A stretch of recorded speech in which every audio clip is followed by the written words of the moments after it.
Hello, welcome back. Ryan's Thoughts on Cars. The problem with dating.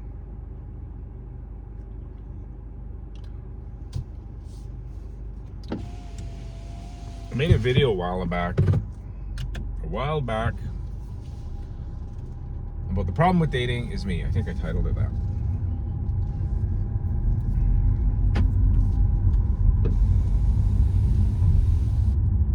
And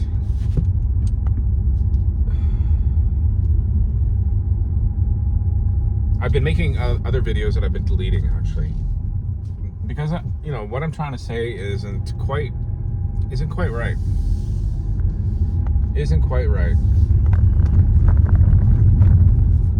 I was watching a video this morning about,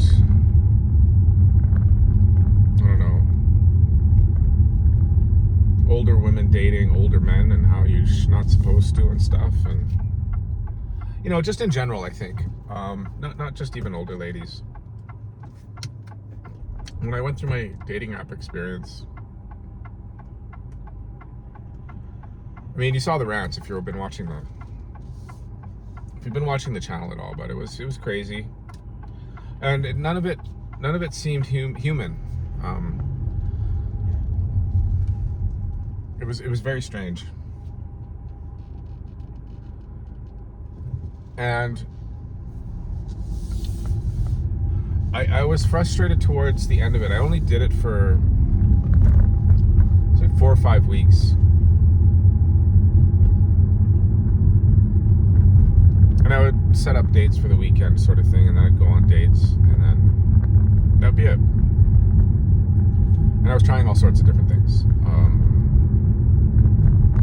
And really, and I go back to this where I wanted to learn about myself. I wanted to learn what was going on out here in the dating world at my age, especially, 50 and 2025. And, about me and how I am around women, what sort of triggers and how my behavior is, trying in different scenarios, because I've honestly, I've been out of the dating thing for quite a long time. It's easily been 10 years.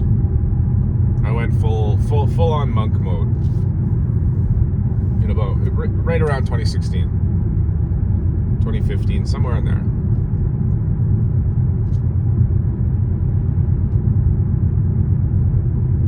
No, it was even sooner.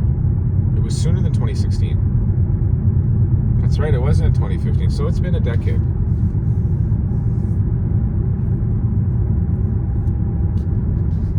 Okay, what do I want to say about this? Because, I was on the dating apps, I was frustrated with going on, just frustrated. Well, the apps, they are what they are, and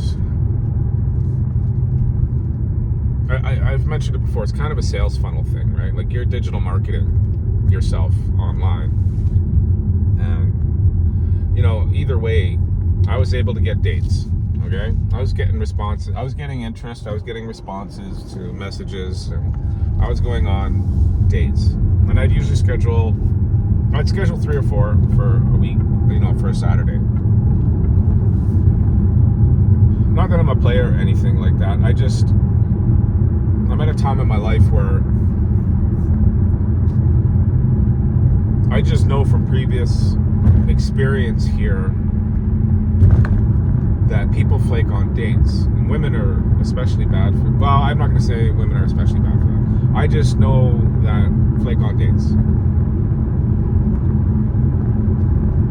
So if I set up 4, I think my ratio this last time around was 50% of people showing up and people not showing up, and over time. Like, there was a weekend where I scheduled 3 dates and only 1 person showed up. And then there was a weekend where I scheduled like 6 dates, and fuck, they all wanted to go, and I was like, shit.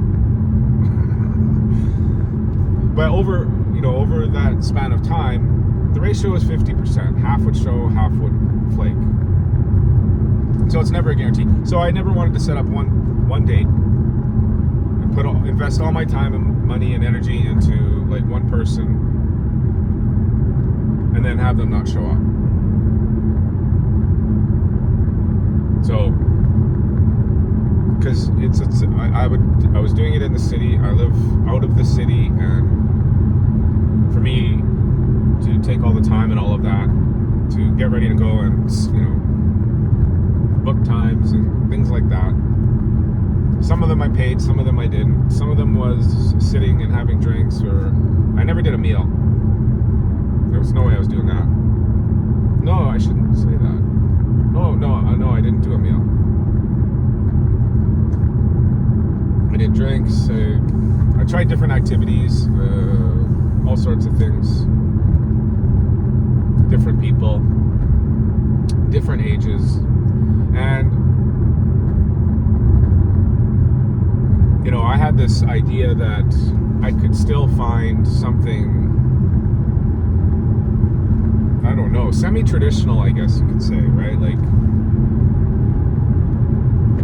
and in that pool of people, like, there is nothing traditional out there, right? So, like, what I knew,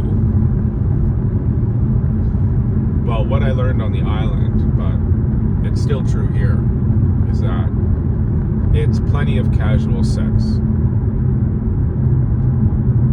It's plenty of casual sex, and it's, you know, and one-timers. And I don't do that, which is, I'm changing my mind about. Because you know, at this age, you have to be physical with a woman at this age, at this time. You have to be sexual, and if you're not,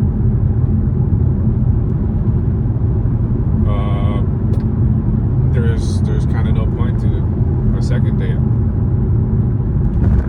That's kind of what I learned there.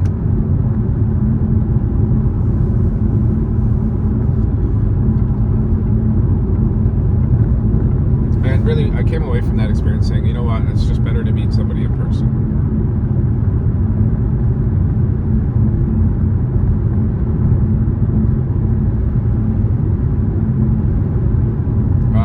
So, me as the problem in dating. So I had this narrative that I was following. You know, something long-term, something whatever.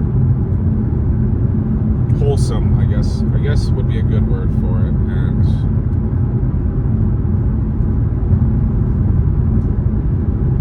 that's not what I was finding out there.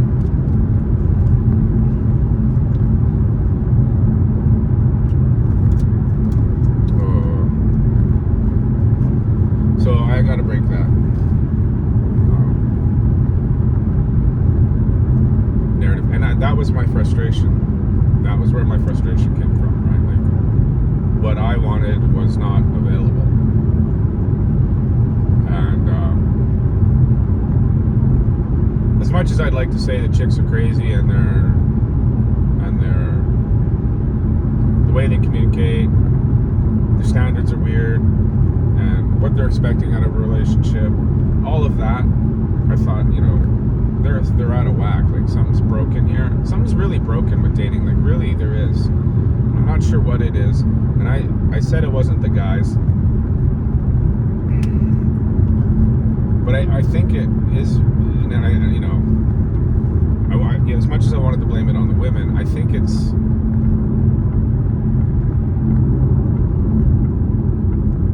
Because it's the same thing, you know. They got ridiculous standards, and so they're not going to date some guy because of these ridiculous standards, right? Or they're waiting for this magical guy they have as an ideal. And if you don't fit that, coming off a dating app, you know,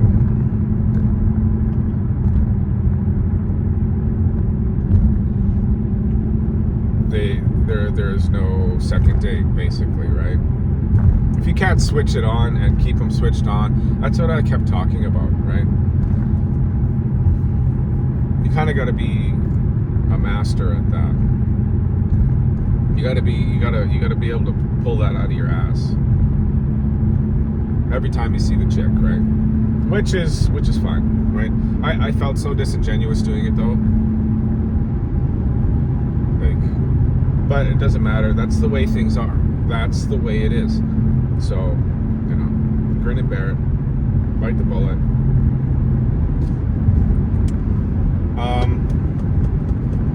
I also wanted to say something about the high standards. Yes. Okay, so women have these high standards. And yeah, sure, they're out to lunch or whatever you want to call it. As guys, though, it's the same thing. You know, we're holding these women to, you know, standards that they can't. They're not going to meet. They're not going to meet. We just went through a whole generation of people that taught another generation of people that they can sleep around and do whatever the fuck they want and all of that. Now they're all single and crying. And any guy worth his value is not doing any dating. Or I guess not settling, I'll say, you know. And I did find that kind of growing up was when I was a young person, and you know, the pool of dating that I'm with here, these 50-year-olds, right? It was the same thing back when I was in my 20s and stuff. It's the same things going on, right? It hasn't changed. It's still the same women that have wanted to have sex with everybody, you know, sexual freedom to do that. And, you know, deep down I knew that wasn't the right thing to do.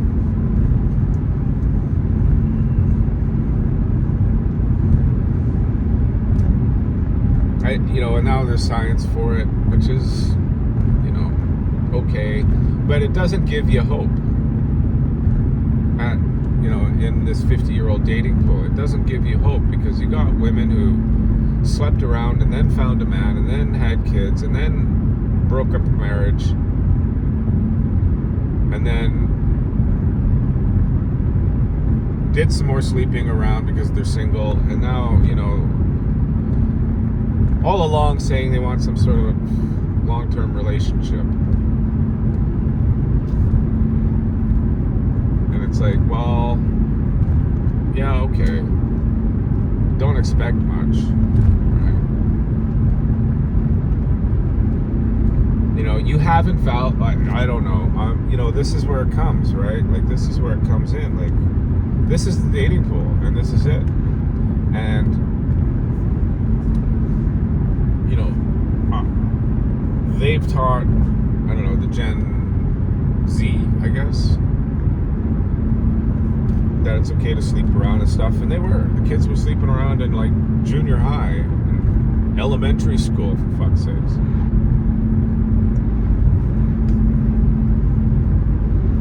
And now my daughter's generation,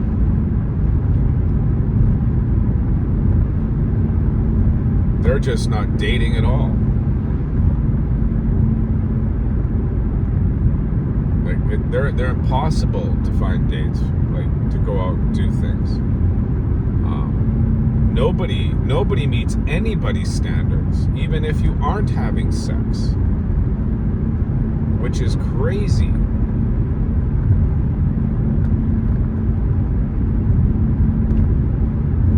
But that's the pool, and that's what you have to work with, and that's it.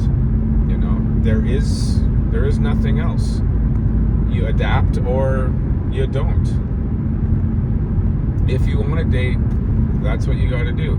And if you don't want to date, then you know, that's fine too. That's fine too. Because I considered not dating again. I mean, I went 10 years single, not even having sex. Like, I really, I honestly I was not interested in women at all, because, not that I'm gay or anything like that, it's just like the fucking headache. The headache outweighed the companionship. Because,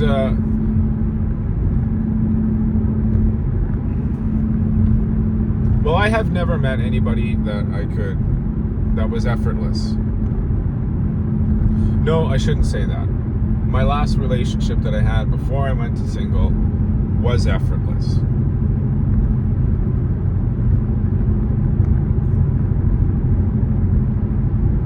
And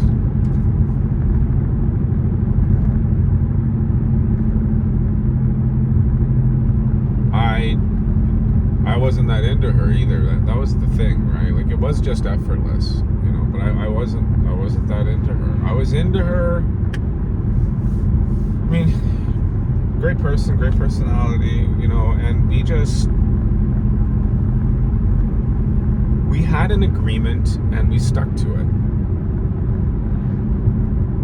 And I think we dated, it was for a few months anyway. Early spring, summertime, and then I went to school in the fall, that's right. And then I broke it off in the fall there.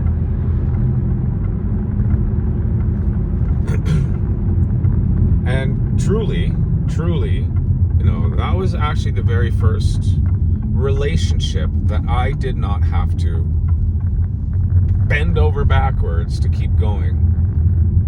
And I hear people say that, if you get along with somebody, it's effortless. And I don't really kind of believe that. Maybe I don't know. I used to believe it. And I used to believe what I did was effortless. Like, the attraction's there, and all you got to do is kind of like show up. But, there's always demands, and there's always sacrifices, and there's always compromises you have to do in a relationship. Always. You're taking on somebody else. And I don't care what kind of relationship setup you got. I don't care if you think it's friends with benefits or NSA or anything like that. The simple fact of the matter is that person that you're with has a life and has invited you into it, right? And you'll try to minimize that in those kinds of situations where to keep your personal life separate from the sexual part of what's going on in those kinds of relationships, right? And if you want to start dating and having a thing and all of that, then it's even more so important, like it is. But if you're saying to yourself you're doing these relationships and you're in some sort of NSA, or you're doing one night stands, or you're doing casual sex, or you're dating somebody for a few months and then dropping them, and a friend with benefits idea, right? You're lying to yourself saying that you're keeping your personal life out, their personal life out. No, it's not how humans work, right? Very rare circumstances that works, and that works for psychopaths, sociopaths, where they literally have no empathy. They don't care. They really don't care, right? But a regular human being, has to really work hard not to do that. And just by working hard not to do that means you're doing it, right? It means something. Like, there is something there that you have to do. And that's why relationships are difficult. Because no matter what you do or how hard you fight it, you're involved with that other person's life. And I think that's what kept me single for so long, right? I was checking myself, going, do you want to take on another person as a responsibility, right? Because that's what it is when you're getting in a relationship. And I learned that in my friends with benefits thing that I did in my effortless relationship that I had. It was still, you even just making small talk so that things aren't awkward. You talk about your day. You talk about something that happened to you. And just in that casual exchange of information,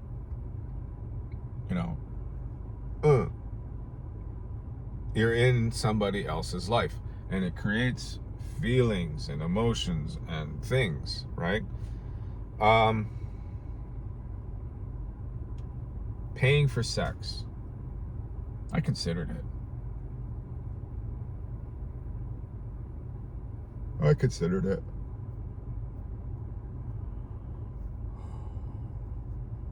But I don't know, I wasn't even interested in it. I really wasn't.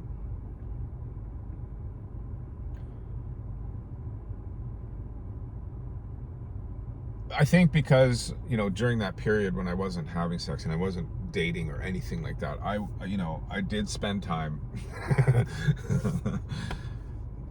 going to the pubs and the bars and around town and shops and hitting on chicks, and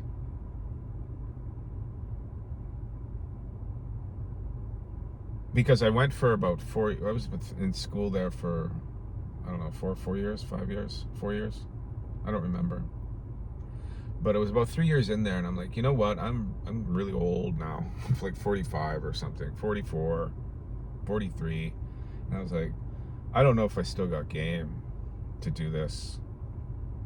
And then let's see if I got game. And I went out there and I tried all sorts of things, and it was funny. And it was funny. I just stayed practiced that way, I guess, practicing, whatever it was. But I'd always get to the end where it's like, she wants me to take her home, and I'd be like, no, I don't want to take this on. I really don't, I really don't. I don't want to be sleeping around with everybody who comes to town. I really don't.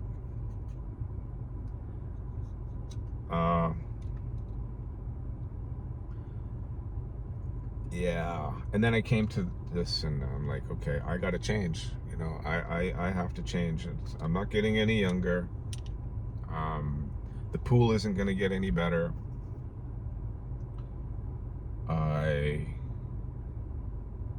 I don't know. Start hitting on chicks in their 20s, maybe. Why not? Be that creepy old dude. Yeah, I've eliminated people at work, like or people that are related to people at work. For me, that's a no. That messes up my livelihood. Because more relationships are going to go wrong than they're going to go right. And I do not want to have that at my job in any way, shape, or form. Work is difficult enough as it is. But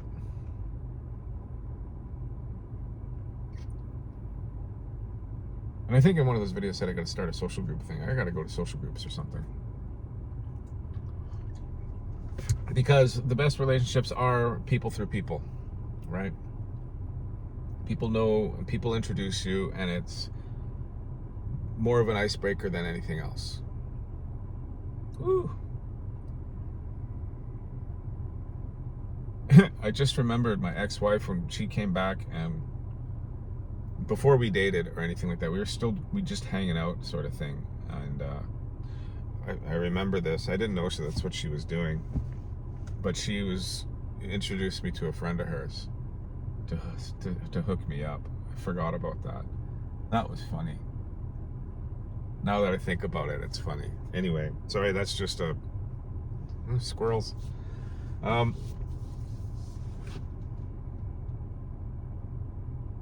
Yeah, my frustration of dating was with me and how I viewed what it was going to be, and it didn't match, and I was like, whoa, this is too weird. And so rather than continue on the apps, I cut them off, and I decided I'm going to start doing it in real life. And I've actually still been seeing a lady that I met off the apps. I got to call her here either today or tomorrow. Today, I think. I'm going to see. I'm going to try fishing this weekend. Most of the ice is off all these lakes, so I went yesterday and caught a fish just off the dock. That was fun. And that's not a social thing, fishing. I don't have anybody to fish with other than my dad, I guess. I don't have a group of guys or anything. We go try lakes or something. Maybe that's something I should do. All right, I have to go. I've been boring you already for enough time. The problem with dating is me. is them, is us. And all of our expectations are out of whack with what is actual reality, I think. And that's my point. Pure and simple, you know. I could sit here and wait and complain and bitch and whine about women this, women that, and then complain about myself, going, well, you know, I didn't work out enough, I don't make enough money, I don't know, tall, I don't have enough hair, I don't, you know, none of that happened. None of that's realistic. None of that is going to help anything. You know, being in the mindset of, yes, I do want a relationship. Yes, I do want it with a sane person. Yes, I do want somebody that I am attracted to and that they are attracted to me, and to keep manifesting that date after date after date, day after day after day, week after week, month after month, and it's work. And that's why I say I don't think there's anything effortless, because maybe the first interactions are, but a relationship is work. It takes work. You have to be working on yourself to stay attractive for your partner. Your partner has to stay working out to keep your attraction there, because people do fall out of attraction. They do. You know, and I want it to be that, rather than I'm a retirement plan or something like that, where it's based on that. Because which is really weird. Now maybe I'm setting myself up for another thing, because I was just going to say, because women don't give a shit about a person, about a man, who they are. They don't. They just care about how you make them feel when you're around them. That's the bottom line. That's the bottom line. Looking back through the years, I come to that realization a long time ago. As long as you can, and that's still, that thought sneaks into the back of my brain, where, you know, I'm looking for somebody who will actually care about me as a person, right? And I think that's too high of an expectation as a guy looking for a woman, because if that were the case, women would not be leaving their husbands en masse like they have been, right? And then going back out in the dating pool, thinking they could do better, sort of thing, right? And I don't know what it means by doing better. They're looking for somebody who turns them on again. Because obviously the guy that they married, there was some sort of attraction. There was something that happened there, and it was, you know, magical. And it always burns out about 10 years. You know, 7 to 10 years, maybe 12. Somewhere in that window of or in and around 10 years. Whew, it all fizzles out. And if you can get past that, you know, in a marriage, if you can get past that 10-year mark, you know, you're pretty golden, right? Because that's when actual caring and love kicks in, right? Unfortunately, most of the population does not know how to do that kind of work, and isn't forced to do that kind of work, where it's easier to leave than do the work, you know. My epiphanies. I know it's another dating video. I'm sorry about that, but I should make a video about work again and what's going on in my life. I gotta file taxes right away.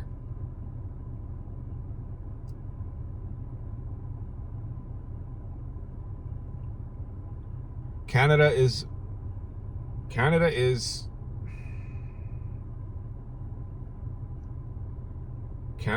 in serious trouble.